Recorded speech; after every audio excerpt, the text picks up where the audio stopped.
어머니에 대한 저의 마음도 활짝 열렸죠. 그렇게 만나게 된 후에 어머니는 집으로 저를 초대해 주셨는데 상다리가 부러질 정도로 음식을 해놓으셔서 진짜 많이 놀랐어요. 음식을 이렇게 많이 하셨어요? 우리 엄마가 손이 커. 근데 진짜 맛있다? 우리 엄마 음식 한번 먹어보면 못 잊을걸? 얘는 차린 것 없어. 그냥 몇 개 한 거야. 일 마치고 와서 시장하지? 어서 들어요. 네, 어머님. 잘 먹겠습니다. 그날 정말 배가 터질 정도로 많이 먹고 왔어요. 손맛이 정말 기가 막히시더라고요. 어느 맛집 음식보다 훨씬 더 맛이 있고 정성이 느껴지는 음식이었어요. 그 여자의 엄마인데도 마치 친엄마가 차려주는 음식인 마냥 향수가 느껴지는 그런 밥상에 저는 또 홀딱 반해버리고 말았어요. 분명 낯선 사람이었지만 경계심 같은 것은 날아간 지 오래였고 가족인 것처럼 마음을 내주게 되었어요. 그 이후로 저는 그 여자의 집에 종종 가게 되었어요. 그 여자는 아버지 없이 엄마와 단둘이 지냈는데 남자 손이 필요할 때마다 제가 나서서 해결을 해주곤 했어요. 집안의 가구를 옮기는 일이나 전등을 가는 일, 시장을 많이 봐야 할 때 장거리 운전을 해야 하는 일 등 조금이라도 힘이 되는 일이면 발벗고 나서서 제가 해결하곤 했어요. 그렇게 가깝게 지내다 보니 계모임에서도 제가 아들로 통할 정도로 주변 지인들이 모두 제 존재를 알고 지냈어요. 어머니, 모시러 왔어요. 뭐하러 왔어? 버스 타고 가면 되는데. 제가 당연히 모시러 와야죠. 얼른 타세요. 아이고, 우리 성희 엄마 말년에 아들복이 있었네. 어디서 이런 듬직한 아들을 데려왔대? 우리 성희가 데려왔지. 아주 효녀야, 효녀. 부러워서 내가 오늘 잠을 자겠나 모르겠네. 집에 있는 우리 아들놈을 자빠져 잤네 말이야. 그 여자 어머니 친구들이 다들 부러워서 한마디씩 했고 그 소리에 어머니는 기분이 좋아 웃으셨어요. 저도 칭찬을 받으니 좋았고 두 모녀를 챙기는 것이 뿌듯하기만 했죠. 그리고 우리의 시간이 영원할 거라고 생각했기에 손해라는 생각은 전혀 하지 않았습니다. 제 생각대로 우리가 사귄 지 3년 정도 되었을 때 그 여자는 대학을 졸업했고 저는 청혼을 했어요. 여자친구는 제 청혼에 당황하며 이제 첫 직장인데 계속 다니고 싶다고 하길래 저는 그러라고 했어요. 아이도 당장 낳을 생각이 없다고 해서 원하는 대로 하라고 했고요. 막상 청혼을 하니 뭔가 불안해하는 것 같은 모습에 하기 싫은 건 다 하지 않아도 된다고 달래며 결혼만 하자고 그렇게 얘기했습니다. 저도 딱히 아이를 당장 낳고 싶은 생각이 없었거든요. 그냥 우리만의 보금자리를 만들고 싶은 그런 마음뿐이었어요. 그리고 언제든 헤어질 수 있는 그런 사이가 아니라 정식으로 부부가 되어서 단단해진 관계를 저는 원했고요. 어머니, 저 성희 행복하게 해줄 자신 있습니다. 성희가 원치 않는 건 절대로 강요하지 않을 거예요. 지금처럼 지낼 건데 다만 혼인신고만 할 뿐이에요. 그렇긴 한데 성희가 이제 첫 직장을 구해서. 집안일 안 시킬게요. 제가 하면 됩니다. 직장도 계속 다니라고 할 거예요. 그래? 그러면 뭐. 저는 어머니가 저희의 결혼을 환영해 줄 거라고 생각했었어요. 그런데 제 예상과 조금 다른 모습에 저도 실망을 했죠. 딸이라서 그럴 수도 있다는 생각을 하면서 오히려 저는 결혼해서 더 잘 사는 모습 보여드려야겠다고 그렇게 다짐을 했어요. 결혼시키길 잘했다고, 역시 박서방밖에 없다고 그렇게 말씀해 주실 수 있게 내가 잘하겠다 그렇게요. 결혼식은 간소하게 치르기로 했어요. 가까운 지인들만 초대해서 간단하게요. 저도 본가와 연을 끊고 살았고 그 여자도 친척이 많이 없어 보여서 서로 얘기가 쉽게 됐죠. 결혼식 날짜까지 정하고 나서 아버지 생각이 났습니다. 내가 싫어서 인연을 끊었지만 핏줄이란 게 참 웃기게도 결혼을 한다는 생각이 들자 아버지가 먼저 떠올랐어요. 집을 나와 산 지 10년이 넘었지만 한 번도 연락을 하지 않았고 아버지도 연락이 없으셨기에 잊어버리고 살았는데 아주 잊을 수는 없는 관계잖아요. 결혼을 하게 됐으니 말씀은 드려야지 싶어 전화를 드렸어요. 저도 아버지도 서로 연락을 하진 않았지만 번호는 그대로였거든요. 한참을 통화음이 울리고 드디어 아버지가 전화를 받았는데 목소리가 안 좋은 것 같더군요. 아버지, 저예요, 창훈이. 그래, 잘 지내고 있니? 아버지, 저 결혼해요. 그렇구나. 결혼하는구나. 기운이 하나도 없는 목소리로 기침 소리까지 예사롭지 않게 들렸어요. 저는 놀라서 무슨 일이냐고 물었지만 얘기를 하지 않는 아버지였고 답답한 마음에 집으로 찾아갔습니다. 오랜만에 찾아간 본가 현관문을 열어주는 새어머니 얼굴을 보면서 세월이 참 많이 흘렀구나 싶더군요. 예전보다 나이가 든 모습에 얼굴엔 수심이 가득해 보였어요. 네가 여긴 웬일이니? 역시나 좋은 소리가 나오진 않았어요. 아버지 뵈러 왔어요. 금방 뵙고 갈게요. 저는 대답을 듣지 않고 안방으로 향했고 방 안에 들어서자 생각지도 못한 아버지의 모습에 깜짝 놀라고 말았어요. 아버지는 침대에 힘없이 누워 계셨고 머리에 모자를 쓰고 계셨어요. 이불 위로 드러난 손에는 살이 다 빠지셔서 뼈만 남은 것 같았고요. 네 아버지 간암이시다. 수술은 하셨고 지가 항암 치료 중이셔. 네? 왜 저한테 연락 안 하셨어요? 죽었는지 사라진지도 모르는 자식한테 죽을 병 걸렸다고 전화하실 분이니 네 아버지가? 어머니라도 전화 주셨어야죠. 어머, 내 탓을 하는 거니? 아버지가 정말 미웠어요. 정말 이해할 수 없었고 원망스러웠어요. 그랬던 아버지가 곧 돌아가실 것 같은 몰골로 누워 계신 모습을 보니 가슴이 찢어질 듯 아팠습니다. 눈물이 흘렀어요. 슬픔 때문인지 원망 때문인지 원인을 모르는 뜨거운 눈물이 하염없이 흘러내렸습니다. 아버지는 그런 저의 손을 아무 말 없이 잡아주시기만 하셨어요. 집을 나서면서 새어머니가 말해주더군요. 사실 날이 얼마 남지 않은 것 같다고. 의사가 마음의 준비를 하고 있으라고 했다고요. 그 얘기를 듣고 나오는데 결혼을 서둘러야겠다는 생각이 들었어요. 아버지 가시기 전에 며느리 얼굴 보여드리려고 결혼식 사진이라도 보여드려야겠다고요. 무슨 이유인지는 모르겠지만 그 결혼식 사진이 마지막 가시는 길 조금이라도 가슴의 짐을 덜어드리는 게 되지 않을까 하는 막연히 그런 생각이 들었어요. 그날 저녁에 여자친구의 어머니 예비 장모님을 찾아갔어요. 그리고 상황을 설명하고 결혼식을 앞당기고 싶다고 했습니다. 그랬어? 자네 아버지가 그런 큰 병에 걸리셨구나. 자네 마음이 많이 안 좋지? 네, 원망만 했던 아버지인데. 저도 모르게 눈물이 났고 예비 장모님은 저를 안아주셨어요. 저는 어린애처럼 그 품에 안겨 엉엉 울고 말았고요. 어머니는 우는 저를 계속 위로해 주셨어요. 그렇게 한참이나 저는 눈물을 쏟아냈습니다. 그러면서 이렇게 좋은 분을 만나게 돼서 정말 다행이란 생각이 들었어요. 우리가 가족이 되면 분명 행복하게 살 수 있을 거라고 그렇게 믿어 의심치 않았는데 다음날 그 믿음에 조금씩 금이 가기 시작했어요.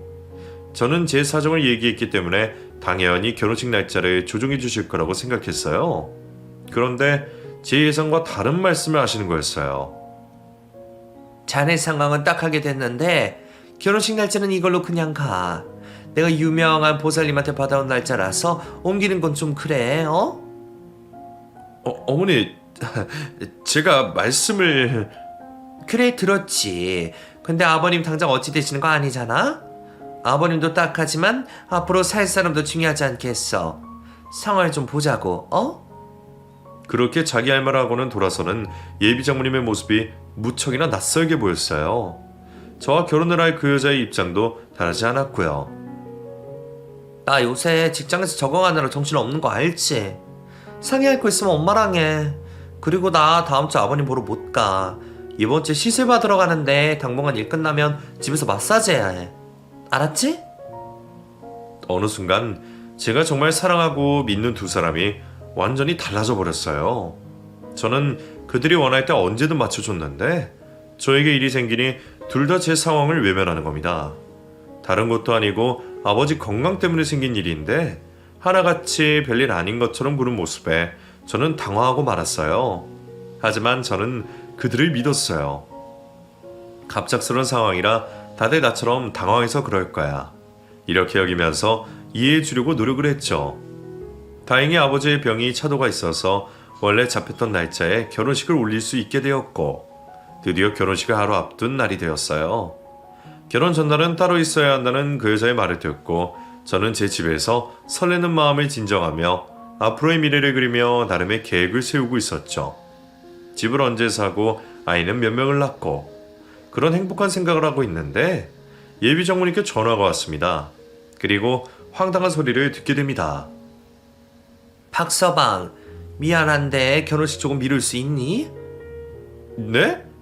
어머님, 그게 무슨 말씀이세요? 당장 내일인데. 아니, 보살님이 갑자기 연락이 와서 내일 애군이 꼈대. 자네도 잘 알잖아, 나 보살님 말대로 하는 거.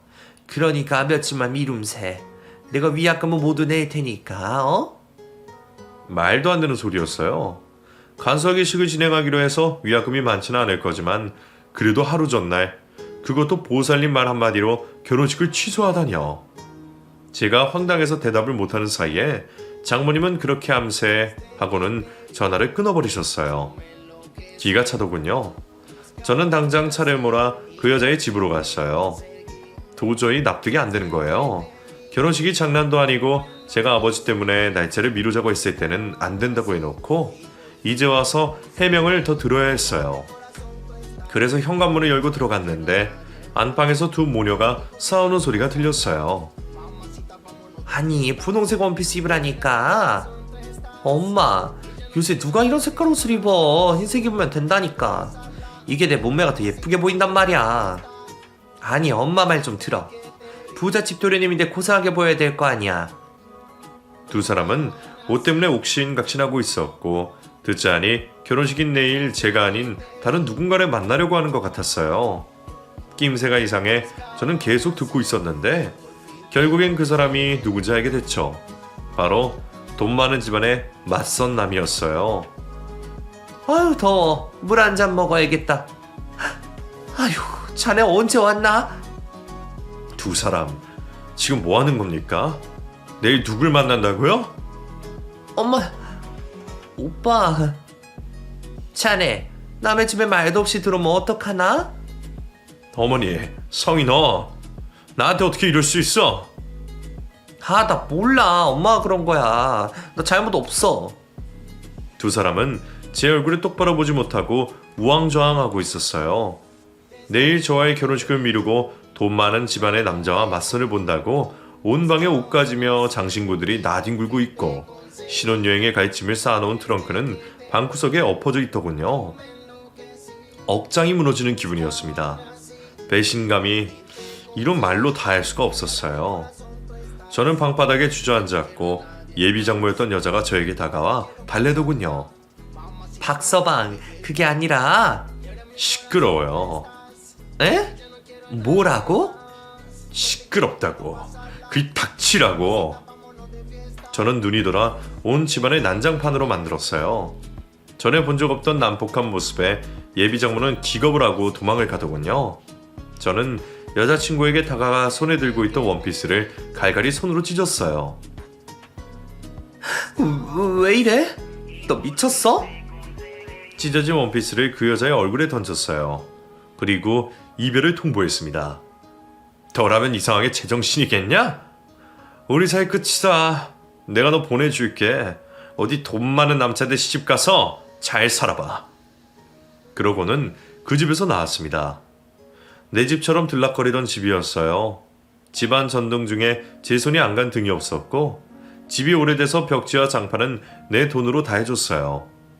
집을 수리하는 동안 매일 들여다보며 체크하고 확인까지 했던 그런 집이었는데 그 집에 살던 두 모녀가 저를 이런 식으로 기만할 줄은 꿈에도 몰랐어요. 다른 남자와 손을 보다니. 그것도 내 결혼식을 미루면서 말이에요. 차라리 결혼식을 올리기 전에 일이 생겨서 다행이다 싶다가도 배신감에 치가 떨려 한동안 저는 제정신으로 지낼 수 없었습니다. 파렴치한 두 모녀에게서 전화가 계속 오고 또 집 앞으로 찾아도 왔지만 일절 받지 않고 만나지도 않았어요. 그 두 사람을 다시는 보고 싶지 않았고 빌려준 내 돈 2천만 원이나 빨리 갚으라고 독촉장이나 보냈어요. 그렇게 파혼을 하고 2년 동안 미친놈처럼 지냈습니다. 어디 정을 붙일 수도 없었고 배신감에 사로잡혀 정신을 차릴 수가 없더군요. 그래서 일만 했습니다. 그리고 일을 하지 않을 때는 술을 마셨어요. 2년을 그 짓을 하고 나니 정신이 좀 들더군요. 그 후 운동을 하고 취미생활도 하면서 마음을 다시 잡았죠. 그래도 사람이 죽으란 법은 없나 봅니다. 그 일이 있고 몇 년 뒤에 직장 선배로부터 여자를 한 명 소개받았어요. 내 인생에 여자는 없다. 그렇게 생각하고 살았는데 그날은 무슨 계기인지 소개팅에 나가게 됐어요. 아무 기대 없이 나간 자리라 그랬는지 소개받은 그 여자는 제 마음을 편하게 해주었고 우리는 꽤 많은 대화를 나누게 되었죠. 조금씩 제가 마음을 열게 된 거예요. 그날의 인연으로 그 여자와 저는 지금 부부가 되어서 같이 살고 있습니다. 웃기죠? 저도 평생 결혼 못하고 살 줄 알았어요. 그런데 사람한테 받은 상처는 사람으로 치유받는다고. 지금의 아내 덕분에 저는 사람답게 살 수 있게 됐어요. 그리고 저 닮은 아들 하나, 아내를 닮은 딸 하나 낳고 행복하게 살고 있어요. 아버지는 간암으로 결국 돌아가시게 되었어요. 그나마 생각보다 오래 사셔서 제가 결혼하는 모습을 보여드릴 수가 있었고 돌아가시면서 집을 하나 유산으로 주셨는데 그 집이 값이 많이 올랐어요. 덕분에 없이 시작한 살림에 도움이 많이 되고 있습니다. 사람이 살다 보니 사라지더라고요. 가슴 아팠던 그 배신을 확인하는 순간에는 내 인생도 끝이라는 생각이 들었었는데 지나고 나니 이제는 별일이 아니게 되었어요. 그리고 참 웃긴 게 얼마 전에 제가 일하는 직장에 청소 아주머니가 새로 들어오셨는데 제가 아는 사람이더라고요. 바로 제 뒤통수를 쳤던 그 예비 장모였어요. 서로 통로에서 눈이 마주쳤는데 저를 알아보시고는 도망을 가시더군요. 저도 얼마나 놀랐는지 모릅니다. 살다 보니 그렇게도 마주치더라고요. 더 웃긴 건 그날 저녁 퇴근길이었어요. 박서방, 오랜만이지? 나하고 차 한잔할 수 있어? 아직도 저를 박서방이라고 부르다니. 이 아줌마 낯짝 정말 두껍다는 생각이 들었어요.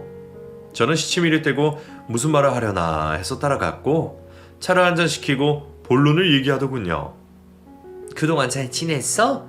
살이 예전보다 많이 빠졌네. 혹시 결혼했어?